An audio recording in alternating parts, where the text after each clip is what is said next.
우리 옆 사람을 축복하면서 같이 인사 나눌까요? 당신은 하나님의 사람입니다. 당신은 하나님의 걸작품입니다. 당신은 하나님의 걸작품입니다.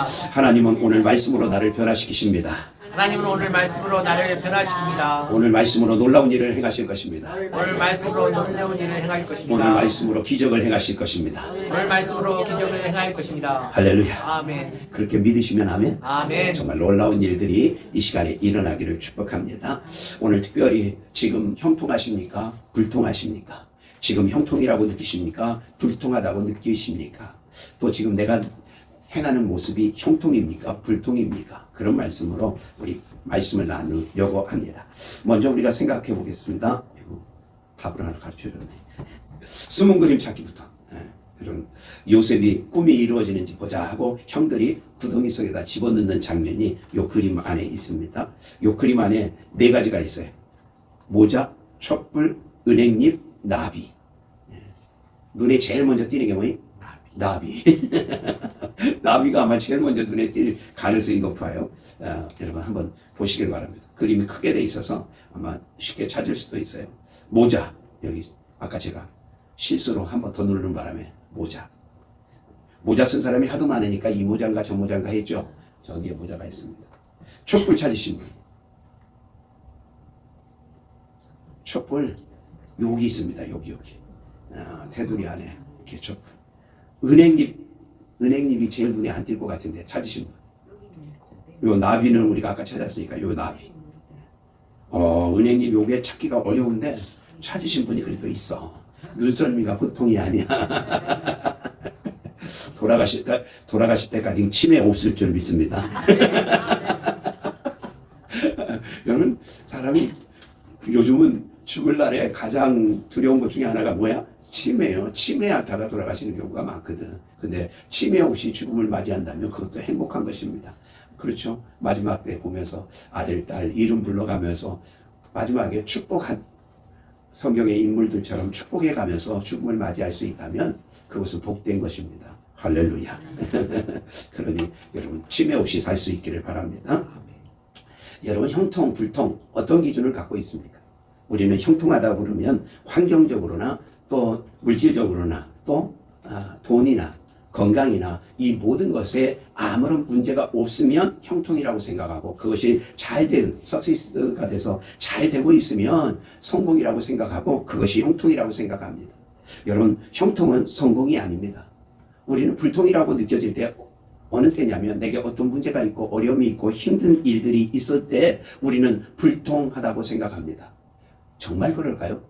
창세기 39장을 통해서 우리에게 보여주시는 하나님의 말씀은 정말 그럴까요? 우리가 뭔가 문제가 있고 어렵고 힘들면 그것은 불통일까요? 오늘 본문을 통해서 우리가 우리의 생각을 하나님의 말씀에 더 맞춰가는 소중한 시간이 되어질 수 있기를 축복합니다. 오늘 본문 안에 보면 하루아침에 인생이 무너지는 요셉의 모습을 보게 되어집니다. 형들의 미움 때문에 요셉은 하루아침에 이방 나라의 애국으로 팔려가 노예 신세가 되어집니다. 노예가 되기 전까지는 정말 사랑받는 아들이었습니다. 야곱에게 눈에 넣어도 아프지 않는 아들이 바로 요셉이었습니다. 아버지에게 가장 사랑을 받았어요. 가장 큰 꿈을 꾸었던 다른 형제들보다 더 큰 꿈을 하나님이 주셨기 때문에 더 큰 꿈을 꾸었던 사람. 아버지에게 왕자처럼 취급받던 왕자처럼 대우받던 그였습니다. 그런데 어느 한순간에 그 모든 것이 다 무너졌습니다. 형들이 요셉을 팔아넘겼기 때문에 그랬던 것입니다. 어제까지 웃던 요셉이 오늘은 울 수밖에 없습니다. 어쩌면 우리의 모습도 바로 그렇습니다. 어제까지 웃고 있었는데 오늘 울 수밖에 없는 상황이 벌어질 수도 있습니다. 그때 우리가 생각하잖아요. 왜 나에게? 왜 하나님은 나만 갖고 그래? 왜 하나님은 우리 집만 갖고 그래? 왜 하나님은 내 자녀만 갖고 그래? 그것은 내 생각이야. 사실은 가정마다 문제 없는 집은 있다 없다? 문제 없는 집은 없어요. 기도 제목 없는 집이 없어요. 다 있습니다. 그런데 당하는 내 입장에서는 꼭 나에게만 하나님이 그렇게 행하시는 것 같아요. 오늘 요셉의 입장에서 보면 정말 충격받은 사실 아닙니까? 그의 모든 상황이 다 바뀐 거예요. 갑자기 노예시장 한복판에 끌려오고 마치 물건 취급받듯이 이리 끌리고 저리 끌리고 그렇게 오는 것입니다. 요셉의 입장에서 보면 형들의 얼굴이 떠오를 수도 있고 아버지의 품이 그리울 수도 있습니다. 언제쯤 고향에 돌아갈 수 있을까? 이 노예의 삶이 언제 끝날까? 그런 생각을 품을 수 있고 그것 때문에 두려울 수 있고 그의 미래가 완전히 닫힌 것 같습니다. 그럴 때 우리는 생각하잖아요. 불통. 이건 정말 형통이 아니라 불통이라고 생각하게 되는 겁니다. 왜 하나님께서 다른 사람도 아니 왜 나에게 내가 지금 믿음 생활하고 내가 하나님께 열심을 내고 있다고 하고 있는 왜 내게 왜 우리 가정에 왜 하나님께서 왜 이런 일들을 주실까? 그런 가슴 아픔이 우리 안에 있을 수 있습니다. 더군다나 하나님께서 요셉에게 말씀해 주시면 얼마나 좋을까요? 왜 이런 일이 당하는지. 그런데 왜 그런 일을 당하는지 말씀하신다 안 하신다? 말씀을 당최 안 하셔. 당최 안 하셔. 그러니 당하는 일들을 어떻게 말로 할 수 없습니다. 말로 할 수. 우리 39장 1절을 다시 한번 읽읍시다. 시작. 요셉이 이끌려 애굽으로 내려가매 바로의 시인대장 애굽 사람 보디발이 그를 그리로 데려간 이스마엘 사람 손에서 요셉을 산이라. 아멘. 여기 보면 요셉이 이끌려 애굽에 내려가매 뭐라고요? 요셉이 이끌려 내려가. 이끌려. 그냥 끌려 내려간 거. 끌려. 자기가 선택한 것도 아니에요. 자기가 선택한 거. 또 하나님께서 꿈으로 그에게 10단과 11표를 보여줬듯이 그렇게 보여주신 것도 아니에요. 그냥 갑자기 그 부푼 꿈을 갖고 있던 요셉을 어디까지 처박냐면 노예까지 처박혀. 물건처럼 취급하고. 어제까지는 채색옷을 입고 있었던 요셉이었는데 그 채색옷이 다 벗겨지고 노예로서 헐벗은 상태에서 어디까지 끌려가냐면 이스마엘 사람에 의해서 이 애국까지 끌려가는 것. 그때 요셉이 느꼈던 그 적막함, 그 막막함, 그 얼마나 클까요? 얼마나 클까요? 오늘 성경에 있는 것처럼 요셉이 이끌려 이렇게 표현하잖아요. 이끌려. 다시 말하면 끌려 내려간 거예요. 요셉의 선택이 있었다 없었다? 선택이 아니에요. 요셉의 선택이 아닙니다. 요셉이 가고자 했던 것도 아니에요. 요셉이 꿈꾸던 것도 아니에요. 요셉이 생각했던 거하고는 전혀 관계가 없어요. 차라리 이럴 때 하나님께서 요셉아, 내가 장차 이 애굽의 총리가 될 텐데 그 과정에 이 노예 생활을 하게 되는 거야. 그렇게 일련의 모든 것을 다 알려주셨으면 이렇게 끌려가도 답답하지는 않을 수 있어요. 그런데 하나님께서 침묵하시잖아요. 말씀하세요. 우리가 정말 답답하고 가슴 아플 때가 언제입니까? 우리가 힘들고 어려울 때 하나님께서 짠 나타나셔서 앞으로 이렇게 할 거야. 그러니 이것을 잘 견뎌. 이렇게 얘기해 주시면 얼마나 좋을까요? 그렇죠? 너희 집을, 너희 자녀를, 너희 직장을, 너희 사업장 안에서 이렇게 해 주실 거야. 그리고 구체적으로 언급해 주시면 얼마나 좋을까요? 그런데 문제가 있고 답답할 때 그때 하나님도 때로는 뭐 하신다? 침묵하셔.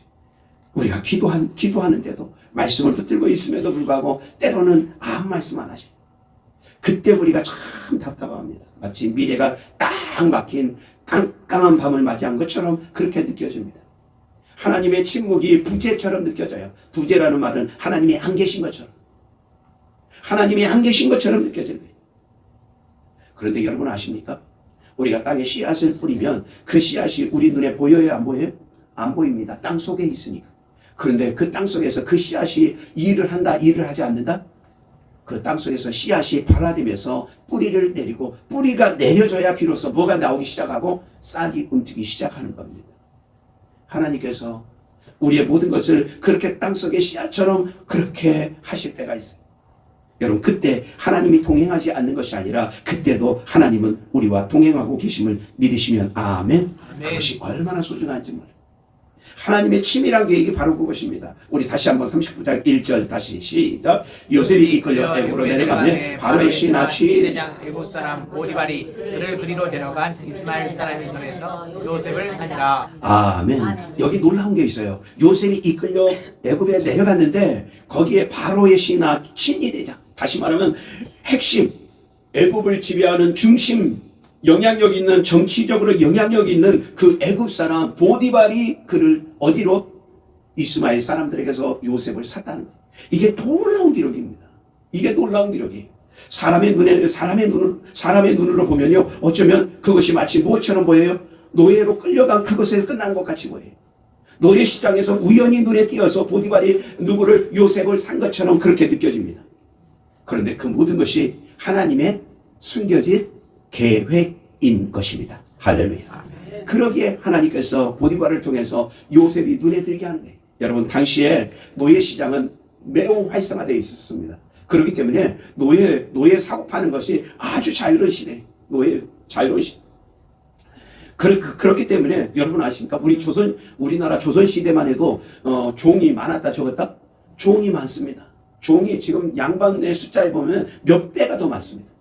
노예 시장이 열려 있는 모든 국가들이 다 그랬습니다. 특별히 애굽도 그랬고요. 예전에는 영국뿐 아니라 미국도 그랬습니다. 그 흑인들을 뭘로 종으로 그럴 때 그 종들의 숫자가 훨씬 더 많습니다. 그런데 그 많은 숫자들이 오고 가고 사고 파는 그 자리에 보디발 눈에 누가 띄었다? 요셉을 그가 삽니다. 그 많은 사람 중에 요셉을 삽니다. 그리고 그의 집에서 종노릇합니다. 그런데 놀라운 것은 하나님의 큰 계획은요, 보디발 장군의 집에 거함으로 인해서 어디에? 애굽의 중심부에서 일할 수 있는 첫 관문, 첫 통로를 누가 여신 거예요?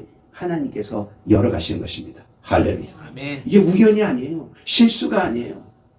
사람의 눈에는 현재만 보이지만 하나님은 미래를 열어가시는 것입니다. 할렐루야. 그러므로 사랑하는 성도 여러분, 기억하십시오. 내가 혹시 지금 불통하다고 느끼고 있다면 그것이 불통이 아니라 하나님의 마스터 플랜 안에 내가 거하고 있음을 기억하고 그 믿음 안에 굳게 서기를 축복합니다. 여러분, 하나님께서 그러니까 오늘 내가 당한 상황, 내가 오늘 당하고 있는 환경, 그것이 건강이든 관계이든 경제의 문제이든 환경이 우리를 노예로 만들 수 있지만 여러분, 그 자리에서 하나님께서 우리를 형통한 사람으로 부르시는 줄 믿으시면 아멘. 그러기에 지나온 과거도, 지나온 눈물도, 지나온 모든 것도, 그리고 앞으로 다가올 미래도 오직 우리는 누굴 위해서? 예수를 위해서. 지나온 모든 과정 속에 예수를 만나기 위해서. 여러분, 집안의 어려움과 걱정과 자녀의 문제, 관계의 문제, 경제의 문제, 건강의 문제가 있지 않으면 지금처럼 믿음 생활 안 할지도 몰라요. 기도 제목이 있어서 그나마 지금 이렇게 믿음 생활 하고 계시는 것입니다. 아멘. 여러분, 조금만 더 지금보다 형통하다고 생각하면요, 여러분 중에도 주일 밖으로 나가 있을 분 많을 수 있어요. 그런데 우리에게 그 모든 것을 통해서 하나님께서 예수를 위해서, 하나님의 영광을 위해서 살 수 있도록 우리를 이끌어 주시고 우리를 붙들고 계시고 그리고 여기까지 인도해 주심을 믿으시면 아멘. 이것이 얼마나 소중한 고백이지 뭐. 우리 창세기 39장 2절 말씀을 같이 봅시다. 시작. 여호와께서 요셉과 함께 하심으로 그가 형통한 자가 되어 그의 주인 애굽 사람의 집에 있으니 할렐루야. 아멘. 여러분, 우리가 그러니까 성경이니까 지금 아멘 하는 거예요. 만약에 내가 노예가 됐다면 아멘이 될까요? 안 될까요? 아멘이 안 나올 겁니다. 로멘 할 겁니다. 로멘. 뭐 아멘이야, 로멘.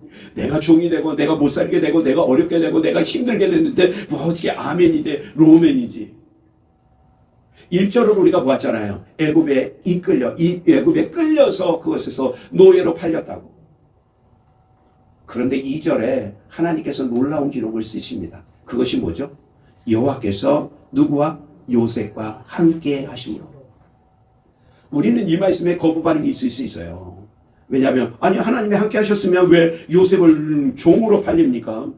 차라리 어떻게 왕자로 데려올 수 있도록 뭐 비단길, 화려한 길, 레드카페가 깔린 그 길을 걷게 하셔야 하나님께서 함께 하시는 거죠. 우리는 그런 질문을, 그런 세상적인 기준을 갖고 있습니다.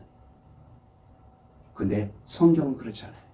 성경은 그렇지 않아요. 1절에 노예로 끌려갔는데 2절에 보니까 여호와께서 요셉과 함께 하심으로 그가 형통한 자가 되어 할렐루야.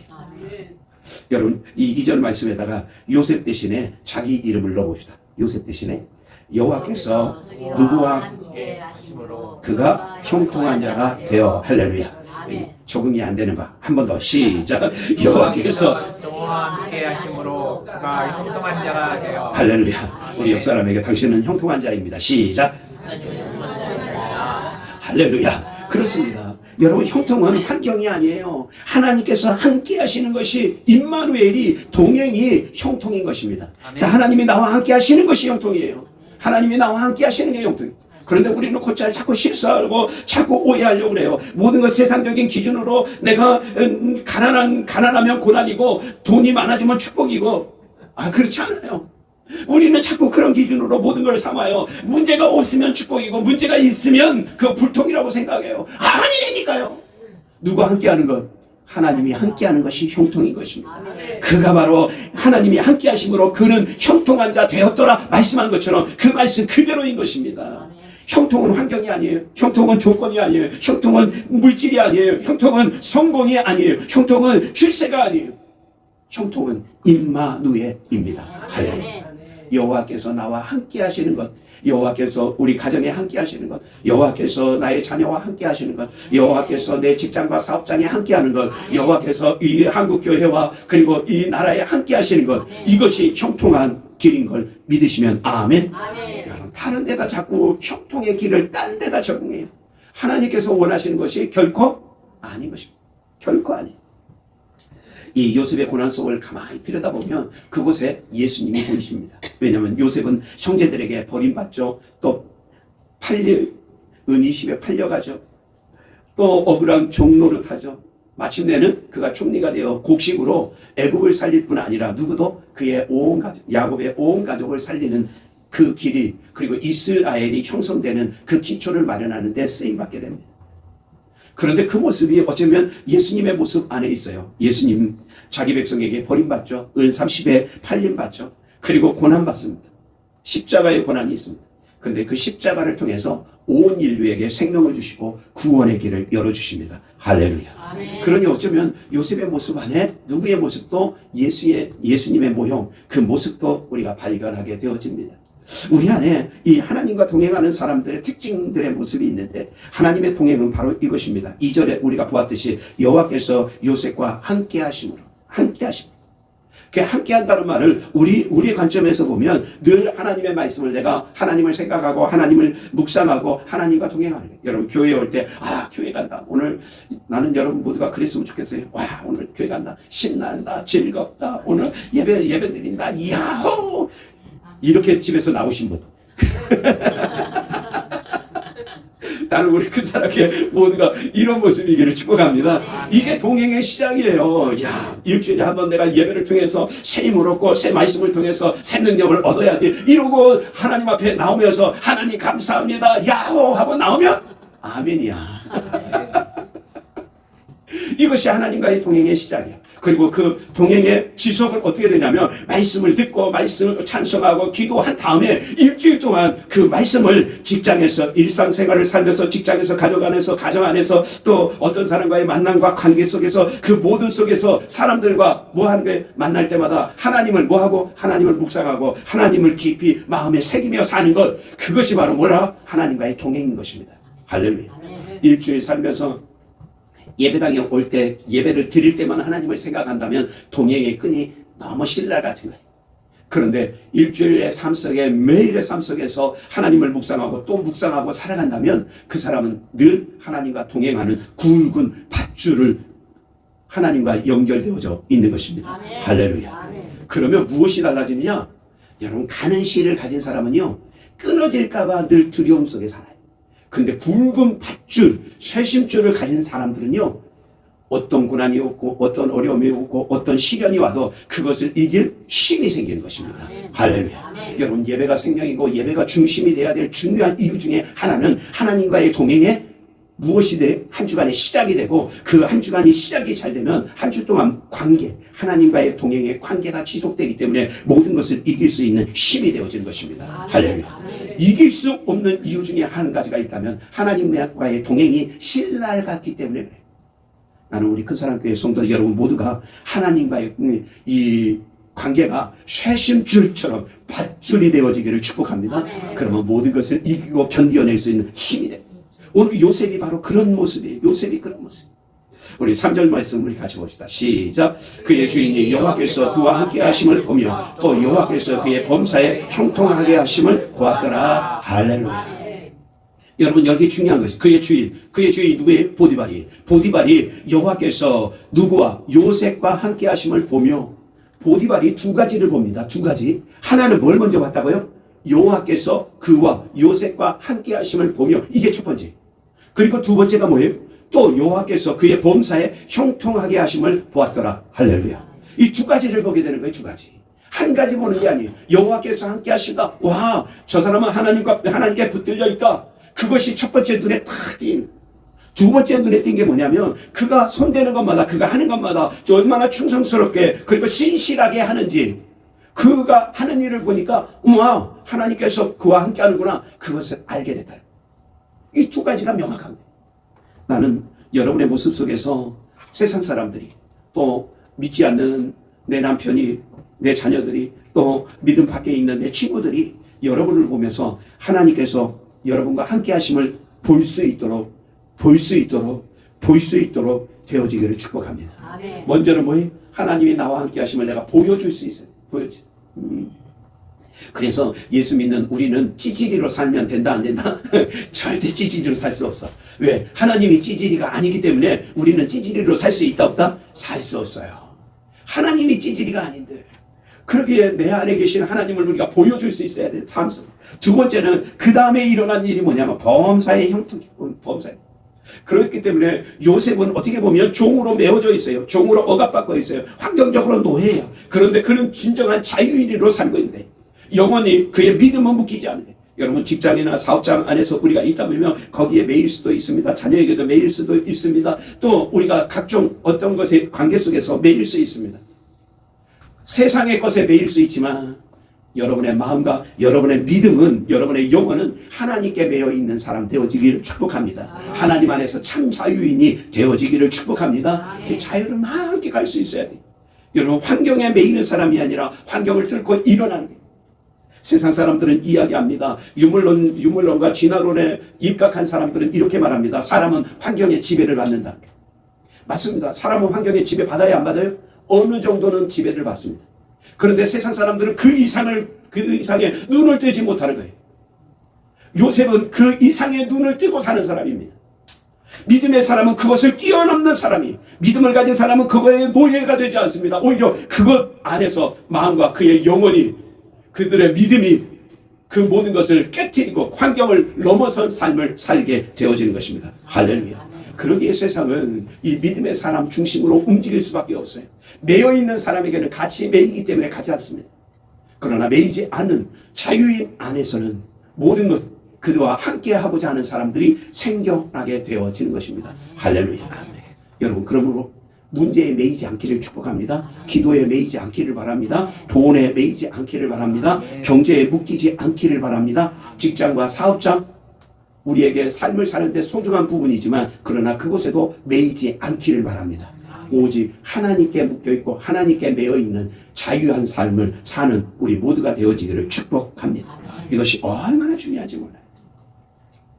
우리가 3절 안에서 다시 한번 보면, 그 주인이 무엇과 그와 함께 하심을 보고 또 그의 범사에 형통케 하심을 보았더라. 나를 보면서 그런 고백이 있어요. 제가 신학을 하기 전에 제 친구가 그런 얘기를 하더라고요.